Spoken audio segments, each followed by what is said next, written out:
Hola, hola, buenas tardes. Hola, hola, ¿qué tal? Hola, ¿qué tal? Buen día, buen domingo. Igualmente, buen día.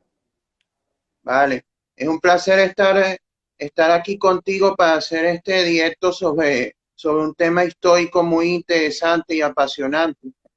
Y entonces, para hacer la presentación, la introducción, para cuando lo suba al canal de YouTube, Ujú. decir, decir que estoy aquí con el señor don Rafael Aita, escritor e investigador histórico, autor, entre otros libros, del secreto del último Inca, con el que hoy vamos a estar conversando del tema poco conocido, poco difundido de la guerra entre la Gran Colombia y el Perú, ¿no? Bueno, Rafael, antes que todo, agradecerte tu colaboración en este directo. Y entonces, y si me permites, entonces voy a colocar a nuestros espectadores en el contexto, ¿no? Hacer una introducción para después dar paso a tu intervención, ¿no?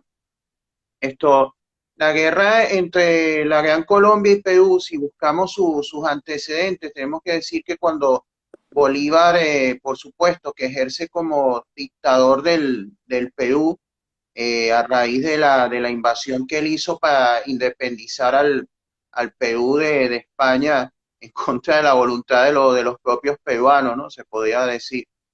Esto, cuando ya él se está por marcharse del Perú para la Gran Colombia a resolver todo este conflicto que tenía ya para entonces montado en la Gran Colombia y que apuntaba hacia su disolución, y queda encargado del poder en Perú Andrés de Santa Cruz, ¿no?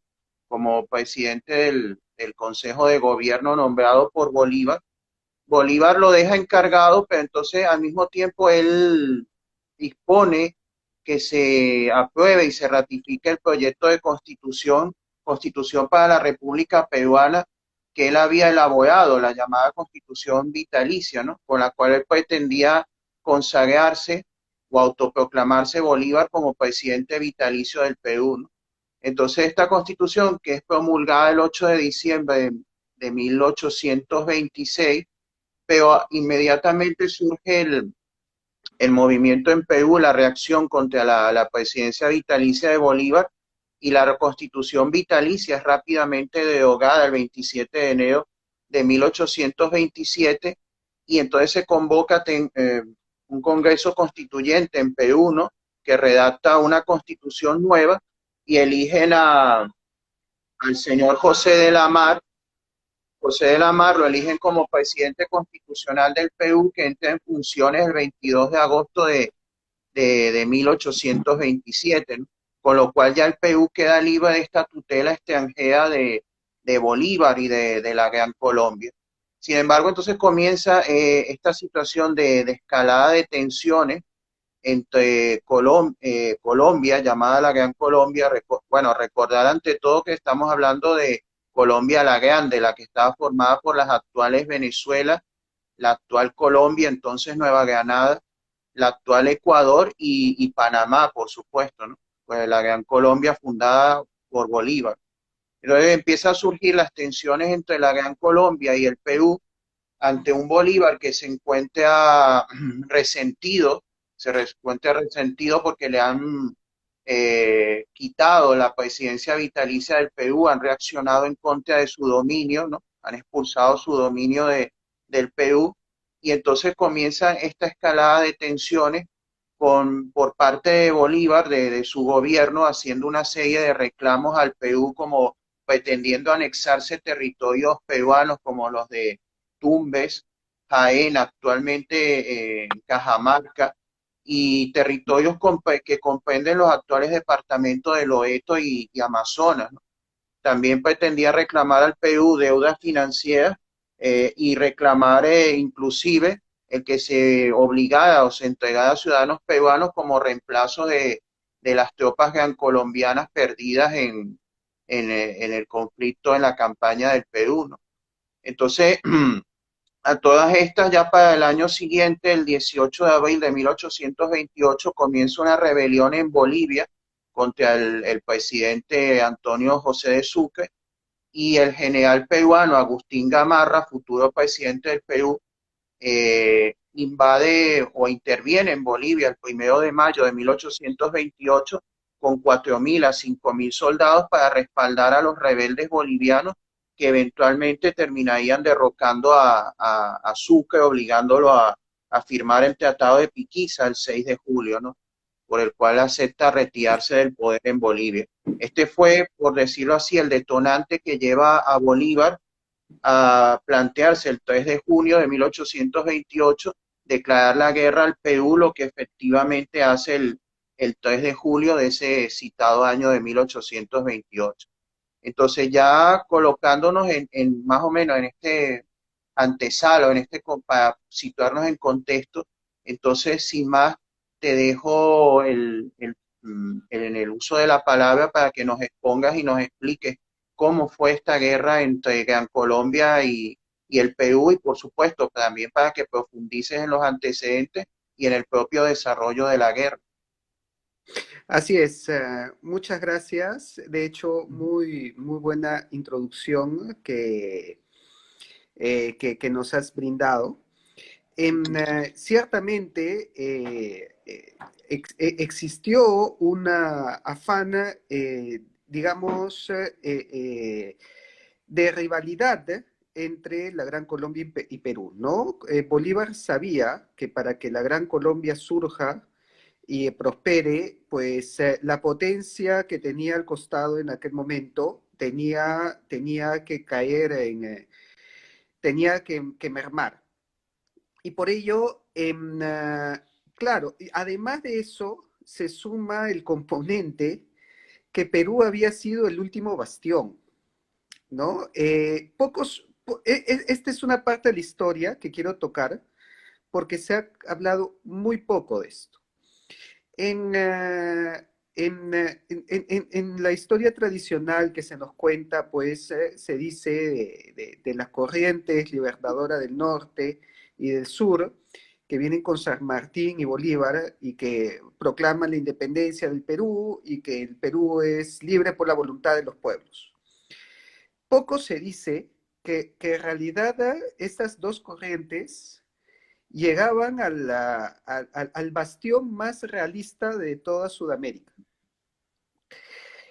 De hecho, luego de que San Martín ingresa a Lima y proclama la independencia en Lima, todavía existe una presencia virreinal, por lo menos hasta 1824, en donde la misma capital del virreinato se muda a Cusco y es acogida en Cusco. No solamente es acogida en Cusco, o sea, el sur del Perú era un bastión realista. No tiene ningún problema en acoger ni al virrey ni capital del virreinato. Además, por otro lado, la mayor parte del ejército realista estaba conformado por andinos peruanos. Mucho se nos dice pues que en esta guerra eran, ¿no? Los patriotas contra los españoles, cuando los españoles no superaban el 10% del ejército. El ejército realista del Perú eran andinos peruanos, ¿no? Y si revisa sus apellidos, era pues el apellido Inca Yupanqui, Pumacagua, Zaguaraura, ¿no? Apellidos andinos propiamente quechuas. Por lo tanto, existía digamos, un sentimiento realista en el Perú que por eso fue el último país en abandonar la presencia virreinal.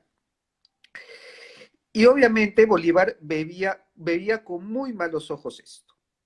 Y por ello también llegó a pronunciar palabras muy nefastas en contra de los peruanos. Existía un sentimiento antiperuano en las cartas de Bolívar.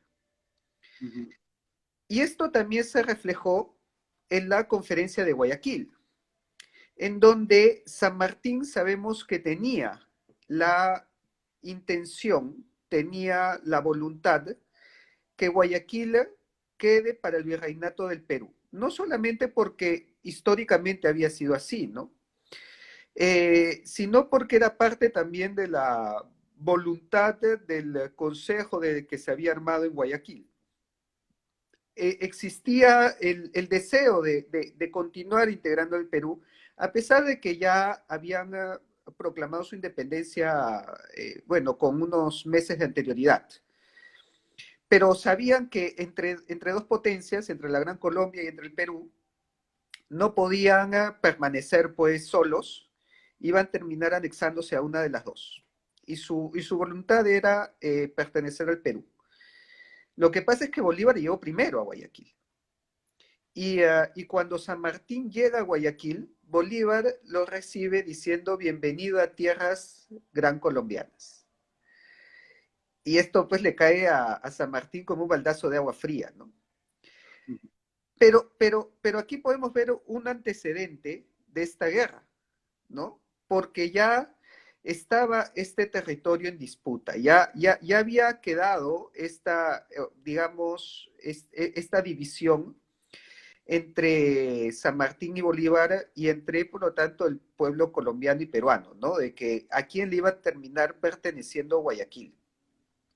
Como bien dices, esto se extendió a los territorios de Tumbes, Jaén y Maynas, ¿no?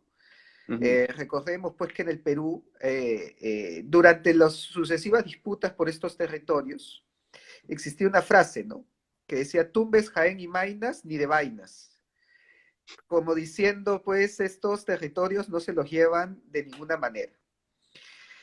En la llegada de Bolívar al Perú, además, fue muy turbulenta y es importante señalarla para mencionar algo que de repente en el extranjero es poco conocido e incluso sorprende.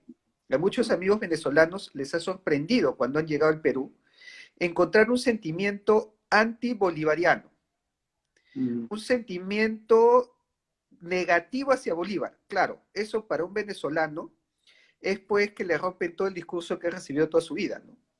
Porque en toda su educación es Bolívar en el Olimpo. Y cuando llegan al Perú y le dicen, ah, sí, Bolívar, por si acaso, tienen que agradecerle su independencia, se encuentran con que acá los peruanos dicen, no, ese maldito desgraciado, no queremos saber nada de él. Y ellos se quedan, oye, que los peruanos son mal agradecidos o nos han contado a nosotros una historia que no es. Y en verdad es lo segundo, porque en el Perú no queremos a Bolívar por Sí. la situación en que llega Bolívar. Para empezar, Bolívar llega a poner paz, digamos, a terminar casi una guerra civil. Como había dicho, la independencia del Perú fue muy turbulenta, al punto que cuando asume, bueno, luego, al punto de que San Martín, luego de proclamar la independencia, 28 de julio de 1821, decide, bueno, él aboga por establecer una monarquía, pero bueno, no es aceptado el proyecto y al final termina yéndose desencantado del Perú, se va totalmente decepcionado. Deja una junta gobernativa a la cual le hacen un golpe de Estado los militares.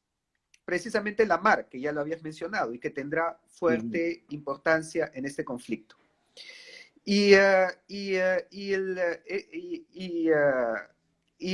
golpe pide que se elija un presidente, y se elige el primer presidente del Perú, Ribagüero, ¿no? José de la Ribagüero. Ribagüero recordemos que los españoles todavía estaban en Cusco, todavía había, la capital del virreinato seguía en Cusco y el ejército realista estaba en todo el sur del Perú. Y comienza a tener victorias en lo que se llama la campaña de intermedios, porque eran los puertos intermedios, ¿no? Entre Arica, Tacna y el puerto de Callao. Estamos hablando pues de la zona de Moquegua, más o menos, ¿no? Entonces, como Ribagüero pierde esta campaña de intermedios, el Congreso pues le dice que debe renunciar. Y Ribagüero no renuncia y más bien va a Trujillo y en Trujillo nombra su propio Congreso y elabora un gobierno en paralelo. mm, Mientras que en el Perú, el Congreso, perdón, mientras que en Lima, el Congreso estaba nombrando al segundo presidente, que era Bernardo de Torre-Tagle, y tenías dos gobiernos en paralelo, el de mm. Ribagüero en Trujillo y el de Torre-Tagle en Lima. Y que ya se estaban peleando entre ellos, y encima Ribagüero ya estaba negociando con el virrey para decir, oye, si quieres yo me uno a ti y derrotamos a Torre-Tagle en Lima. O sea, una sacada de vuelta sin ningún desparpajo. Entonces, ante esa situación calamitosa, lo llaman a Bolívar para que ponga orden, porque ya el proyecto de independencia se estaba cayendo a pedazos. Llega Bolívar y lo primero que hace pues es precisamente encargarse del asunto de Ribagüero, en que le da una patada y lo bota del Perú. Y, y si bien reconoce a Torre Tagle como presidente, bueno, prácticamente era un presidente marioneta, ¿no? Era un presidente sin ningún tipo de injerencia, porque también el Congreso se encargó de darle todos los poderes plenipotenciarios a Bolívar. O sea, Ujú. el papel ahí del Congreso también fue nefasto, porque prácticamente se le tiró al piso. Lo llenó tanto de regalos y lisonjas que el mismo Bolívar los rechazaba. Decía, oye, ya, pues no sean tan sobones. Bolívar rechazaba regalos asqueado bueno, acá se le llama la patería, ¿no? La sobonería del Congreso, que se le tiró al suelo y le dio todo el poder, desconociendo incluso a su propio presidente, que ellos mismos habían nombrado. Torre Tagle, al darse cuenta de esto, y también al darse cuenta de los abusos de Bolívar, en este periodo Bolívar comenzó a actuar de forma muy autoritaria, permitió que su ejército realice saqueos en Lima, posteriormente incluso haría ejecuciones,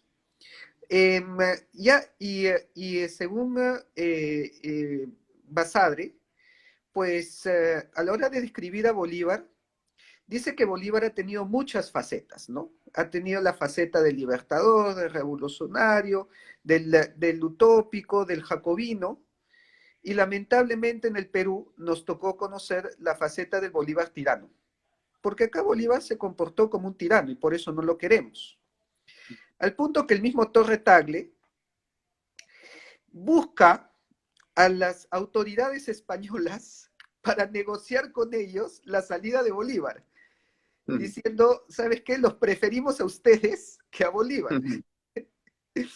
Cuando Bolívar se entera de esto, dicho sea de paso, para esto ya los españoles habían retomado Lima, Bolívar se había replegado a Trujillo. Torre Tagle pues se reúne con los españoles y les dice, y cambia de bando,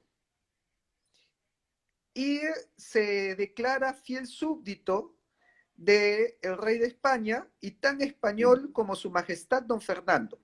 Y estamos hablando del segundo presidente del Perú. El segundo. Y hizo pues un juramento de fidelidad a Fernando VII de España, ¿no? Y declarándose tan español como don Fernando. O sea, mira qué turbulenta, caótica y enredada fue nuestra independencia, que las mismas figuras de la independencia cambiaban de bando y dudaban de su propio proyecto y decían, oye, pero esto no está funcionando, mejor regresemos a lo que teníamos antes. Y por eso decía que el Perú se mantuvo realista, hasta dentro de los mismos patriotas, dentro de los Claro. mismos que luchaban por la independencia. Al final decían, oh, mira, ¿sabes qué? Esto es la independencia, no me cuadra tanto, regresemos con España. Ya te imaginas lo que era esto para Bolívar, ¿no? Para Bolívar, Claro. pues, esto era traición a la patria, lo mandó a matar a Torre Tagle, a fusilar, y de hecho Torre Tagle terminó sus días atrincherado la fortaleza de Real Felipe. Cuando Bolívar entra de nuevo a Lima y retoma Lima, pues Torre Tagle junto con una facción del ejército realista, eh, se atrinchera en la fortaleza de Real Felipe y muere de escorbuto en las condiciones más penosas. Obviamente esto también se lo reclaman a Bolívar, ¿no? Oye, ¿cómo dejas morir a esta gente de esta manera? Así que, eh, y ahí hay otro episodio. Esta facción que quedó en el Real Felipe y sufrió un asedio por parte de las tropas de Bolívar, pues estaba en las condiciones más espantosas. Y no había solamente militares, sino también civiles que eran realistas. En un momento se dejó salir estos civiles, ¿no? Diciendo, bueno, ellos no son militares, no tienen nada que ver en este asunto, así que vamos a negociar que ellos salgan y continúen con su vida. Pero Bolívar se dio cuenta de que esto lo hacían para también extender las provisiones que ellos tenían. Entonces, cuando se dio cuenta de esto, a la siguiente salida de civiles ordenó abrir fuego en contra de ellos. Sí. Lo cual ya ha quedado pues en la historia peruana como, oye, tú estás diciéndole a los civiles, salgan, van a salir tranquilos, hagan su vida, y cuando cruzan la puerta, les abren fuego y les disparan a todos. Fueron actos de violencia, fueron actos que generaron un sentimiento anti-bolivariano en el Perú, el cual se acrecentó cuando Sucre también divide a Bolivia, originalmente como la República de Bolívar. O sea, ¿qué tanto tienes que tener para dedicarle un país a tu nombre? La República de Bolívar, lo cual también cayó muy mal dentro del sentimiento peruano, y ya has visto esta intención de sacar a Sucre de Bolivia, lo cual llevó pues a desencadenar este hartazgo de Bolívar por el Perú y a esta declaración de guerra reclamando estos territorios. Ya Bolívar, bueno, había hecho bastantes daño en el Perú, había dividido su territorio. Hay algunos historiadores y autores que tienen esta teoría, que bueno, sería meterse dentro de la mente de Bolívar, pero en parte lo podemos hacer por sus cartas, esta teoría que Bolívar quería desmembrar al Perú y quería que el Perú decaiga para que la Gran Colombia surja. Esto claro. Lo pueden encontrar en un libro, junto a muchos otros datos que he dado, un libro de Herbert Morote, que se llama Simón Bolívar, enemigo número 1 del Perú. Es el título del libro. Creo que el título también ya lo dice todo. Pero esto lleva, pues, a este desencadenante. Sí, pero, sí, dime. Sí, pero que además de todo, Rafael, es que Bolívar también pretendía imponerse como presidente vitalicio del Perú. O sea, él en la famosa constitución que él elaboró, que primero la impusieron, el primer país donde la impusieron fue precisamente en Bolivia, pero convirtiendo a su lugarteniente Sucre en presidente vitalicio de Bolivia, pero acto seguido el Bolívar la impuso o pretendió imponerla en Perú. Bueno, de hecho hizo que la promulgara para él autoproclamarse como presidente vitalicio del Perú. Bueno, y después también pretendía imponerla en la Gran Colombia. O sea, él pretendía ser presidente vitalicio tanto del Perú como de la Gran Colombia. Entonces, si se hubiera salido con la suya, o sea, nada menos que ser presidente hasta su muerte, prácticamente un rey sin corona, peor todavía, un rey que yo diría que hasta un rey absoluto sin corona. Entonces pretendía ser rey sin corona o presidente vitalicio del Perú. O sea que él pretendía alargar su dominio y eso prácticamente era como convertir al Perú pienso yo, en una colonia permanentemente de la Gran Colombia. Sí, totalmente, por supuesto. Y eso también, ¿no? Acrecentó este sentimiento anti-bolivariano que existía y que en parte ha llegado hasta el día de hoy a Perú. Y que, bueno, como bien dices, pues desencadenó en esta guerra, ¿no? De la Gran Colombia con Perú, en donde tal vez diría que fue perjudicial para los dos. Bueno, podemos adentrarnos en los detalles de esta guerra pero hubieron victorias y derrotas para ambos bandos, pero claro, terminó precipitando también la división de la Gran Colombia, por un lado, y por el lado de Perú y de Ecuador, trajo toda una serie de conflictos que se han extendido hasta el siglo XX. Trajo toda una serie de guerras, de escaramuzas, ¿no? De reclamos entre Perú y Ecuador por estos territorios y que se extendió hasta el Tratado de Itamaraty, ¿no? Y hasta la década de los 90, en donde recién se firmó ya un tratado de paz, amistad y límites.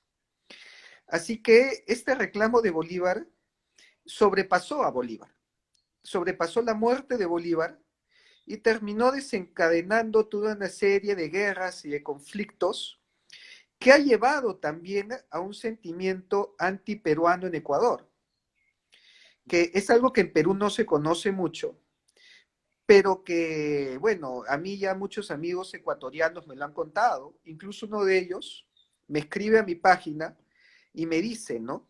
Oye, quisiera estudiar historia en el Perú. Yo digo, ah, sí, bueno, qué bien, ¿cómo así?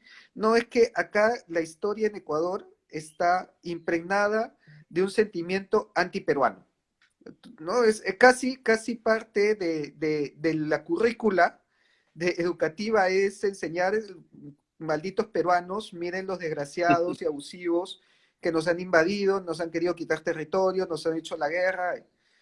Y él dice, bueno, yo creo que esa no es una visión imparcial, así que quiero ver la versión peruana. Así que yo creo que ha perjudicado a todos, perjudicó a la Gran Colombia, perjudicó al Perú, perjudicó a Ecuador y ha fomentado la balcanización de nuestros pueblos, ¿no? El que exista estos sentimientos de división entre nosotros. Sí, porque en el desarrollo de la guerra, en un primer momento, el ejército peruano invade lo que en ese momento era el sur de la Gran Colombia, ¿no? Que se correspondeía a lo que actualmente es Ecuador, ¿no?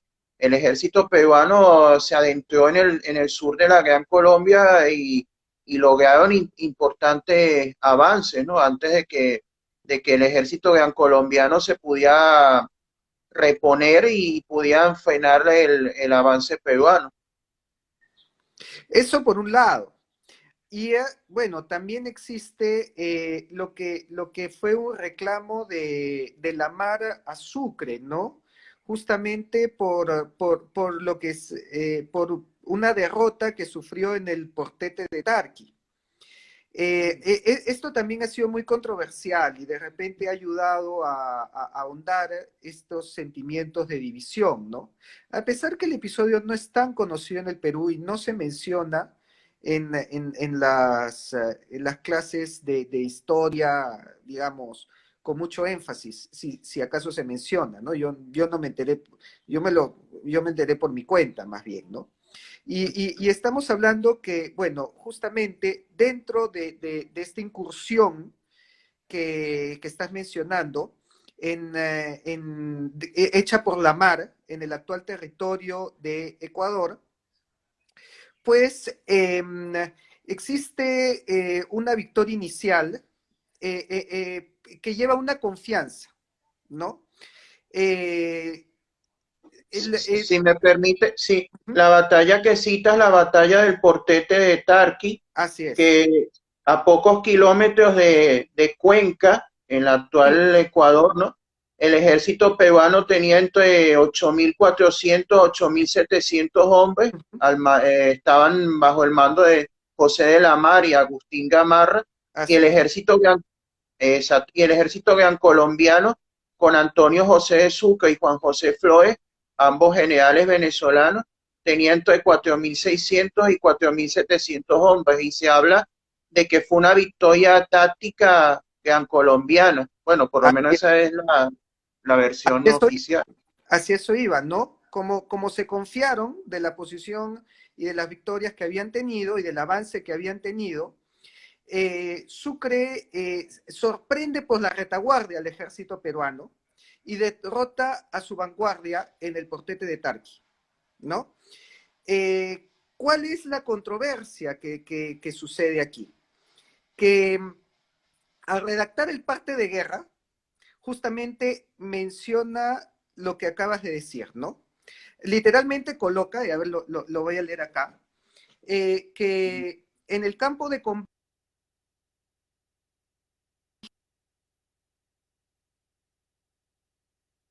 el ejército peruano de 8.000 soldados que invadió la tierra de fue vencido por 4.000 bravos de Colombia el 27 de febrero de 1829.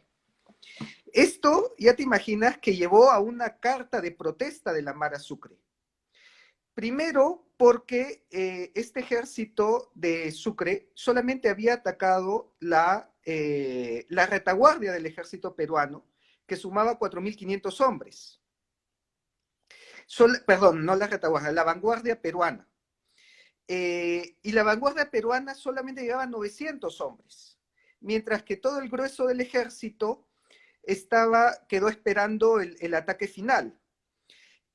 Después le explica también en esta carta que los húsares del Perú rechazaron la carga de caballería del batallón colombiano Cedeño.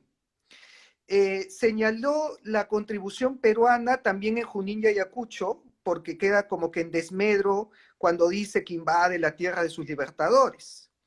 Y por eso le dice, ¿no? Que el Perú no se muestra desagradecido con sus libertadores, que debe considerar también la intervención de los húsares de Junín en Junín y Ayacucho.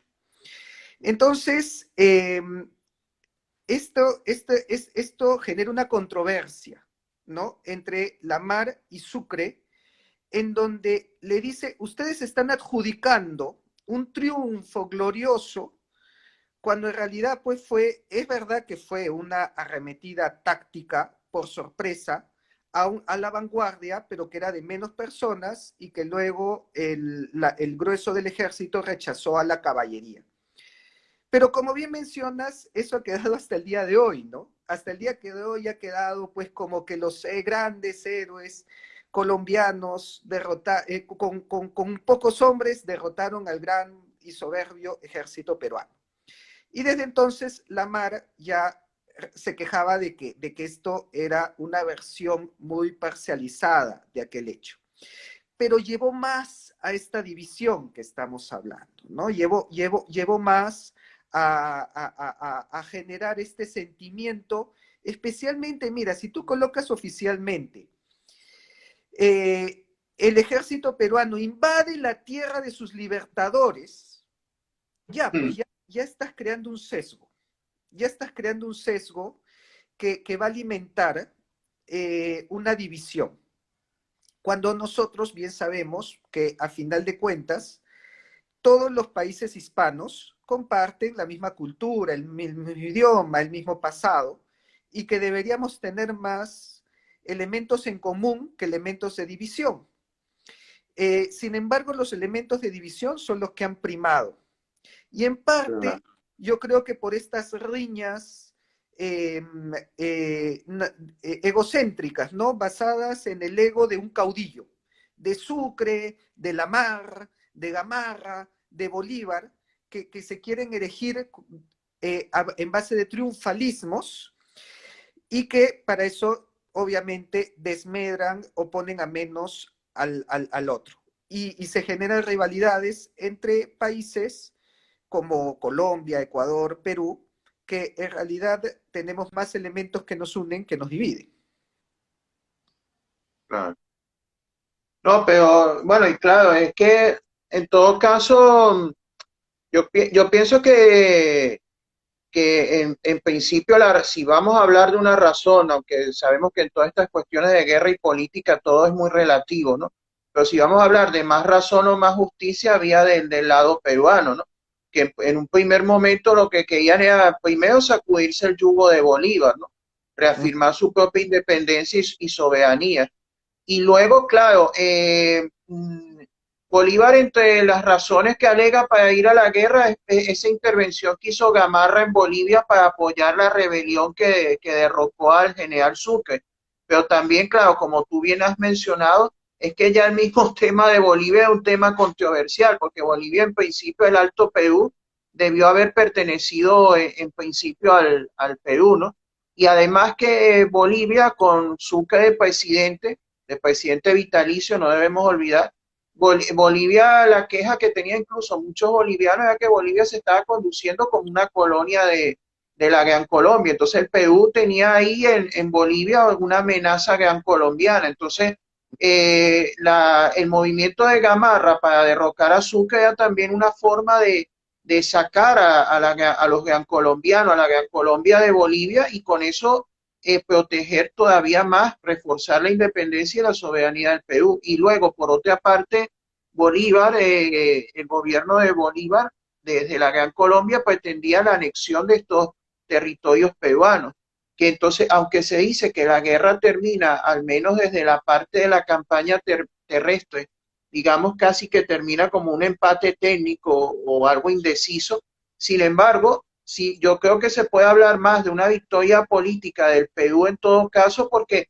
lograron evitar perder esos territorios, o sea, protegieron y evitaron que la Gran Colombia se anexara los territorios de Tumbes, Jaén Y Maynas. y Maynas, exacto. Entonces, protegieron su integridad territorial frente al afán expansionista de la Gran Colombia, que no contento con lo de Guayaquil y con lo del Alto Perú, también pretendía arrebatarles estos otros territorios que son inclusive hoy día departamentos importantes del territorio peruano. O sea que al final yo creo que se podía hablar más de una victoria peruana, al menos en el sentido de que preservaron, evitaron que una gran parte de su territorio fue anexado por la Gran Colombia.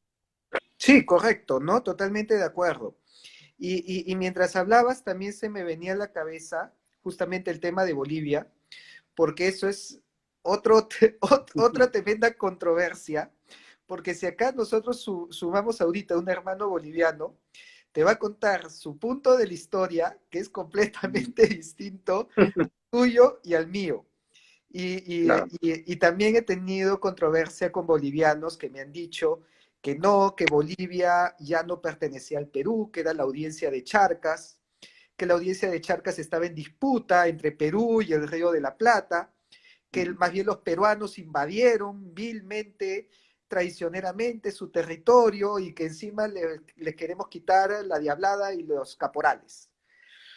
Y te apuesto que si de repente sería interesante, ¿no? Hacer un live, ¿no? Con entre venezolano, un venezolano, Sí. un colombiano, ecuatoriano, peruano, boliviano, chileno, argentino, y comparar cuál es lo que nos cuentan a cada uno de nosotros en nuestra clase Eso. de historia. Y ahí vamos a ver cómo el discurso nos divide. Claro, porque bueno, aquí por lo menos en principio se supone que al menos en principio estamos dos herederos de los dos bandos en disputa en esta guerra, porque tú peruano, yo hispano-venezolano, bueno, soy español y soy venezolano, pero entonces como por la parte venezolana que me toca, soy heredero de la Gran Colombia, ¿no? Uh -huh. Y sí, bueno, claro que sí puedo atestiguar, como tú dices, que en la historia que se enseña en Venezuela, en principio la guerra de la Gran Colombia con el Perú casi no se toca, casi no se toca muy poco, así de pasada, casi como que si fuera un pie de página, ¿no?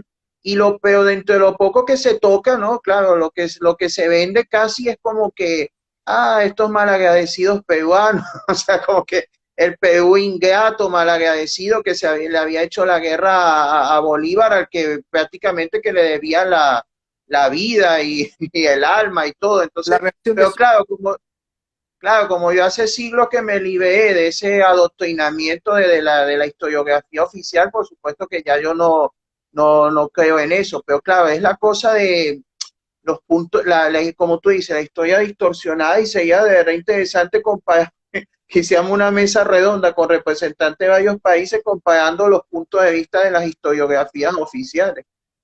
Es curioso porque, como te mencionaba, en las clases de historia del Perú, también se toca muy superficialmente esta guerra. Prácticamente de la independencia pasamos a la Confederación Peruano-Boliviana, donde se hace mucho más énfasis. La guerra Gran Colombo-Peruana se toca tangencialmente, y más bien lo que nos dicen es, estos territorios que siempre pertenecieron al Perú, vino Bolívar y nos lo quiso quitar, cuando siempre han sido peruanos. O sea, una versión totalmente opuesta a la que enseñan en Venezuela. Y, No, y si te pones, no, no, si me disculpa, que si te pones a ver, es curioso que tanto en Venezuela como en Perú, bueno, y me imagino que en Colombia también, y en Ecuador, en los otros componentes de la Gran Colombia, que no se le dé importancia a esta guerra, porque si a ver vamos, yo creo, bueno, no sé, quizás me puedas corregir si estoy equivocado, probablemente fue la primera guerra entre dos naciones hispanoamericanas después de su independencia de España, ¿no? Yo creo claro, que fue la primera guerra que enfrentó a dos estados uh-huh. ya soberanos, a dos naciones hispanoamericanas después de la secesión de España. Sí, sí, correcto. Por lo menos por parte del Perú, definitivamente que sí, porque si estamos hablando que recién en 1824 se libró la batalla de Ayacucho y esta Uh ha -huh, sido 4 años después, ¿no? 1828. uh Así -huh. que sí, fue fue inmediatamente, ¿no? Así que, y como había dicho antes, es la que derivó en toda la serie de conflictos que han librado posteriormente el Perú y Ecuador, que bueno, se han extendido por todo el siglo XIX y el siglo XX, ¿no? O sea, estamos hablando pues de que luego de esto tenemos una a ver, tenemos eh, otro conflicto en 1858, ¿no? En la guerra peruano-ecuatoriana. Luego, en donde hubo una ocupación peruana de Guayaquil y también fue todo, digamos, una relevancia, ¿no? Para la época. Tenemos un arbitraje del rey de España en 1887, un tratado, Herrera García, 1890. Luego tenemos un arreglo limítrofe entre Ecuador, Perú, Brasil y Colombia, y, eh, una, y luego una nueva incursión en 1935. Tenemos la guerra de 1941, tenemos el conflicto de Paquilla en 1981 y el conflicto del CENEPA en 1995. Todos estos que he citado son consecuencia de la guerra Gran Colombo peruana. Sí, o sea que, y la última que citaste fue apenas hace 26 años. así O es. sea que hace 26 años todavía se está derramando sangre como consecuencia de un conflicto que se arrastra desde la guerra gran colombiana peruana. Sí, hasta 1995, donde ya se firmó el Tratado de Itamaraty, en donde ahí ya se cerró el asunto por fin en 1996. Y una guerra que comenzó en 1828. Por eso, y de la que todavía entonces hace apenas 26 años hubo gente que perdió la vida y hay familias dolientes de personas que fallecieron hace apenas como 26 años por algo que comenzó, para que después digan que la historia no tiene importancia respecto al presente. Y además del costo de vida que mencionas, todo un discurso que viene siempre cuando hay un conflicto. Yo recuerdo, mira, y te estoy hablando de mis años de colegio, que siempre había una noticia, siempre había un reclamo, porque aparecían cuadernos del colegio que se habían impreso en Ecuador y que el mapa de Sudamérica aparecía con Ecuador extendiéndose hasta el Amazonas. Teníamos o que en Ecuador se entregaba cuadernos que decían Ecuador, país amazónico. O sea, esto ha venido acompañado de todo un discurso que se ha ido repitiendo en las clases y que termina envenenando las mentes, ¿no? Siempre termina pues generando un sentimiento anti, como también se ha hecho en el Perú, porque en el Perú eso se ha hecho pero con Chile, y por consecuencia de la guerra del Pacífico, ¿no? La guerra del guano y del salitre de 1879 entre Perú y Chile, que también ha generado hasta el día de hoy un sentimiento de antichilenismo, igual que en Ecuador se ha generado un sentimiento de antiperuanismo, y eso yo lo noto cuando converso con mis amigos ecuatorianos, y que incluso, muy curioso, muchos de ellos hispanos, pero que todavía veo que mantienen este sesgo antiperuano que les ha traído sus clases de historia, ¿no? Y me ha pasado, bueno, te comenté que hace poco con esta persona que me escribió pidiendo cómo estudiar historia en el Perú, me ha pasado con una famosa influencer en redes sociales ecuatoriana que me dijo pues que todavía me recordaba que el Inca Huayna Cápac había cometido un genocidio con los ecuatorianos a la hora de decapitar a todos los hombres caranquis y cañaris en la laguna de Yaguarcocha, y que los incas habían sido unos opresores y unos genocidas para ellos. Un episodio que en las clases de historia del Perú ni siquiera se menciona, el de Huayna Cápac, ¿no? Yo lo conocía también ya por otras fuentes. Pero me llamó la atención cómo en Ecuador existe ese discurso, ¿no? Existe ese discurso desde la época de los incas, nos invadieron. Bueno, no podemos hablar pues que en la época de los incas había un Ecuador, ¿no? Pero se toma este sentimiento como un antecedente a todos los abusos y guerras que declararían los peruanos posteriormente, ¿no? Y como bien mencionaste, estos peruanos traidores a sus libertadores. Y claro, al final lo único que logran es que la unión hispana se vuelva cada día más difícil Claro, porque existe un discurso, una dialéctica divisionista que nos enfrenta entre nosotros, que nos balcaniza y que nos hace que más nos peleemos antes que nos unamos, que es lo que nos conviene digamos, hacer un contrapeso a las potencias internacionales, ¿no? Después nos quejamos que vienen, pues, los americanos, los ingleses, los chinos, y hacen lo que les da la gana en nuestros países, porque obviamente divididos somos más vulnerables. claro. No, pero es que el pecado original tendríamos que situarlo precisamente en aquellos turbulentos años de la independencia y de todo, de lo mal que se hizo todo y de cómo se gestionó todo. Y por lo menos la forma, volvemos a lo mismo de que Bolívar, la forma en que lleva a cabo esta guerra contra el Perú, porque es él el que la declara, es él el que la lleva adelante y sale con las tablas en la cabeza, porque no solamente no consigue sus objetivos de seguir desmembrando al Perú y seguir y arrebatarle importantes territorios para anexarlos al Perú, quizá en parte también quizá como venganza por haberle privado de ser presidente vitalicio del Perú y también para seguir su expansionismo, sino que claro, esta derrota militar y política tan importante precipitó el proceso de desintegración de la Gran Colombia, que ya estaba en marcha, o sea, ya ahí, pero claro, así como otros conflictos, otras derrotas de otros imperios o estados los han precipitado el proceso de desintegración, como la influencia que tuvo quizá guardando las distancias, haciendo los matices necesarios, la guerra de Afganistán respecto a la Unión Soviética. O sea, exacto, entonces el haber perdido ante el Perú, yo creo que fue un clavo más en la urna, en la tumba, en el ataúd de la Gran Colombia. Sí, sí, por supuesto, totalmente, ¿no?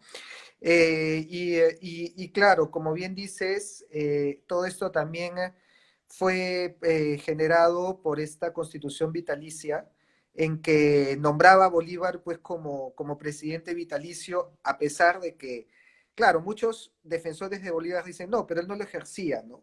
Tenía Sucre, En el Perú tampoco, ya Bolívar no se encontraba en el Perú, sí, pero el cómo caía esta figura dentro de un Estado que se está reestructurando, que se está formando, obviamente generaba muchos anticuerpos. Y la prueba de eso es la ironía del nombre de Constitución Vitalicia, cuando en el Perú duró 50 días. 50 días. Sí, porque la reacción peruana fue inmediata. Fue inmediata, o sea, Ujú. irónicamente la Constitución Vitalicia es una de las constituciones más cortas que hemos tenido en nuestra historia, ¿no? Y es porque Claro. justamente muchos decían, oye, que Bolívar va a ser presidente vitalicio de nosotros, por favor, ¿con quién va a aceptar eso? Exacto. Es que tú te pones a ver, es que realmente es hasta una desfachatez.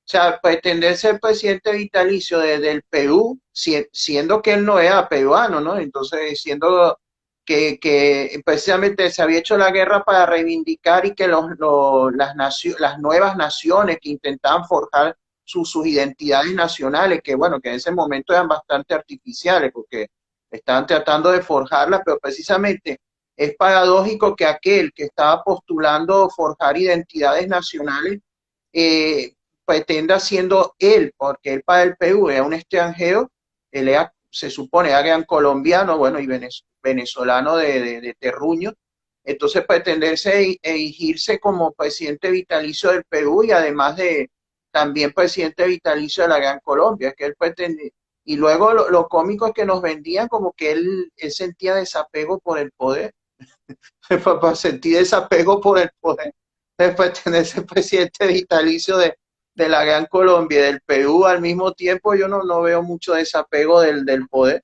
Ahora, también hay que reconocer, digamos, con el afán, pues, de mantenerse, no de defender a Bolívar, sino de mantenerse neutrales, hay que reconocer que parte de esta situación no fue propiciada solamente por Bolívar, sino también alentada e incentivada por los nefastos y catastróficos políticos que tuvimos y que de repente seguimos teniendo el día de hoy hasta nuestras épocas, en donde es claro que existió un servilismo de un sector de la clase política peruana hacia Bolívar, que como dije anteriormente, se le tiró a los pies. O sea, claro, Bolívar, si se acepta este artículo de la presidencia vitalicia, es porque recordemos también que Bolívar ya anteriormente había sido dictador del Perú.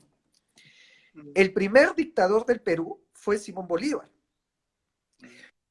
pero no solamente fue solamente por él, fue porque el Congreso de la época le otorga poderes plenipotenciarios y luego se autodisuelve.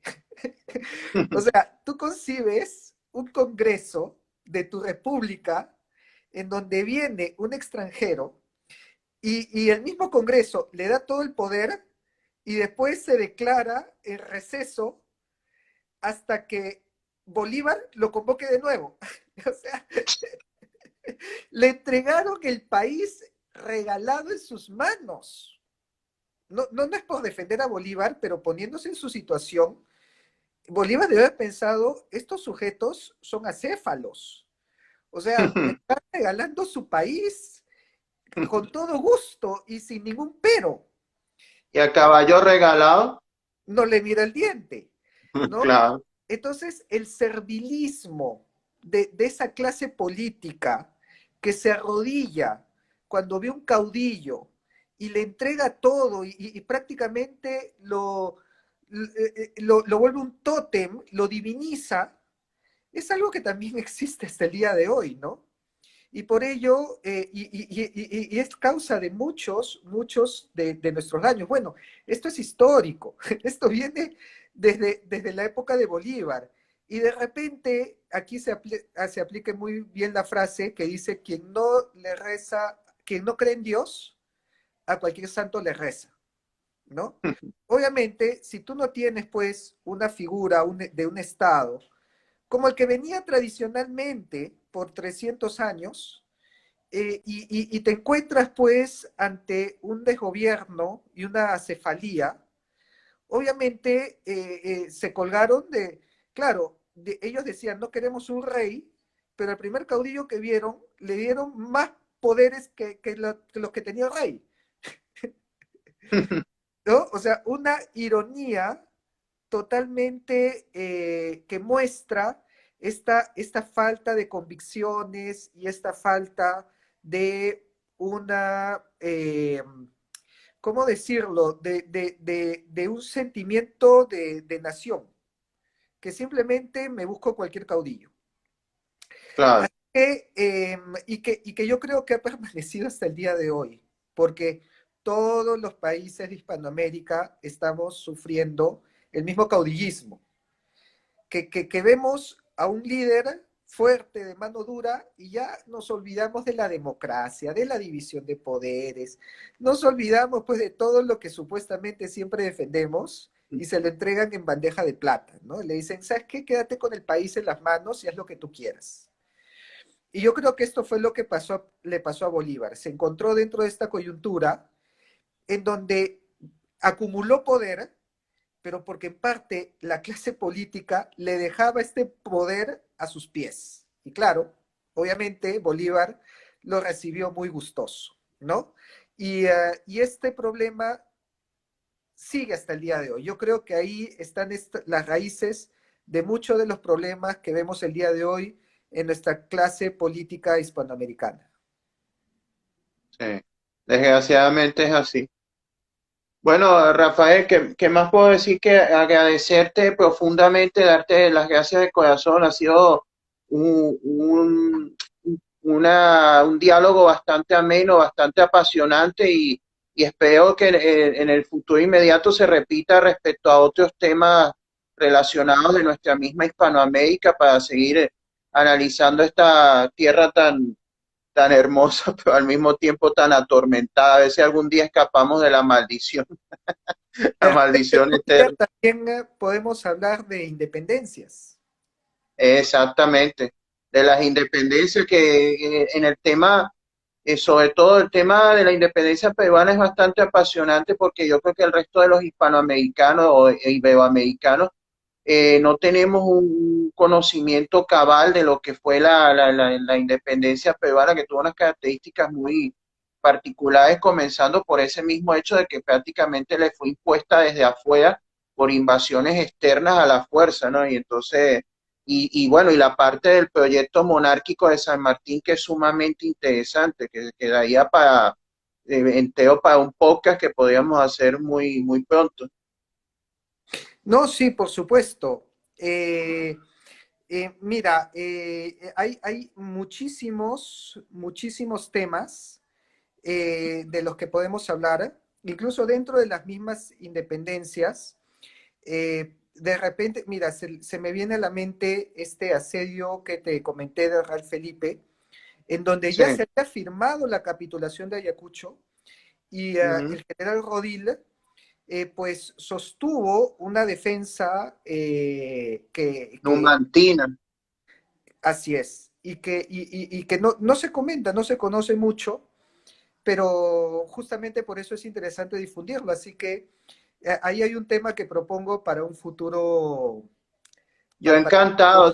Sí, de hecho yo hice un vídeo al respecto en uno de mis canales de YouTube, hice un pequeño vídeo al respecto, pero cortito, y porque claro, es que a mí me parece muy apasionante eso del asedio al Real Felipe, que por cierto, el general el comandante de la fuerza sitiadora era un venezolano también, era el general Salón, que había sido designado por Bolívar al frente de las tropas gran colombianas y peruanas que asediaron y bueno, y es verdad, pensar que en 1800, en el 2026 se cumplían 200 años de ese, que es un hito importante también porque marca la caída del último bastión realista en tierras continentales americanas.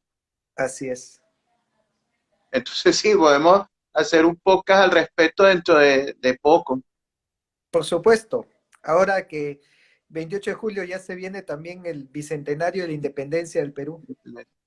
Sí. Bueno, esperamos alberguemos la esperanza que dentro de 100 años, cuando se cumplan los 300 años, al menos las cosas estén mucho mejor. Así es, por Porque de supuesto. momento no se le ve mucha luz al final del túnel.